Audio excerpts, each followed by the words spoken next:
কি করতেছো? এই যে মোবাইল চালাতেছি, বলো কেন? কি হইছে? যে মানিব্যাগে টাকা ছিল 10,000, এটা কোথায় গেল? তোমার মানিব্যাগ 10,000 টাকা ছিল, আমারে জিজ্ঞেস করতেছো কেন? নব, বুঝলাম না তো।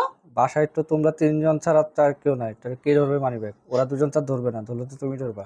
তোমার মানিব্যাগ, তোমার টাকা, আমি তোমার মানিব্যাগ কেন ধরবো? নব, এই উল্টাপাল্টা কথা কো না তো। ওরা তো প্রশ্নই আসে না তোমার মানিব্যাগ ধরে, আমি কেন ধরবো তোমার মানিব্যাগ? বুঝলাম না, এগুলো কি চোর তো কথা? তুমি ছাড়া আর কারো মনে হইতেছে না। আমি চোর মানে এগুলো কি কথাবার্তা নব? এগুলো কি কোনো কথা? ভাষা হইলো আমি কিসের চোর? এগুলো উল্টাপাল্টা কথা কো না, ঠিকঠাক মতো কথা কো। তোমার আপা টাকা চাইছিল কালকে 10,000 টাকা, আমি উঠায় মানিব্যাগে রাখছি। তা টাকাটা গেল কি হয়, কোথায়? তুমি আমার যদি আপা, না নাও।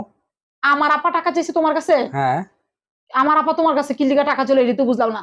10,000 টাকা চাইছে তোমার কাছে? টাকা চাইছে দেখেই তো আনছি, নাহলে এত টাকা কেন নিয়ে আসবো আমি বাসায়?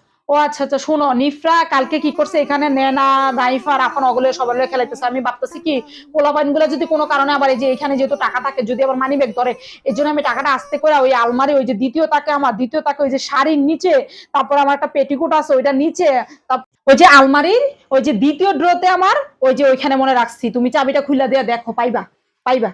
মানে আছে তো? হ্যাঁ, আছে তো? এটা কোনো কথা? আমি বলতেছি তো মনে রাখছি, পাইবা। তুমি যাও যাও দেখো। এই শোনো, এই এদিকে আসো, একটা কথা শোনো। সাথী আপায় তোমার কাছে টাকাটা কেন চাইছে? টাকাটা সাথে ভাই কেন চাইছে? কি দরকার? বলছে কেন কিছু তোমার? চাইছে মানে? এটা তো উঠছিলাম মাত্র, চোর ধরার জন্য এই কথা বললাম আমি। তুমি যে চুরি করে ওখানে রাখছো, এটা বুঝা গেল এখন। এই জন্য তোমার সাথে বানা বানা কথা বললাম যে আসলে টাকাটা তুমি নিছো কিনা।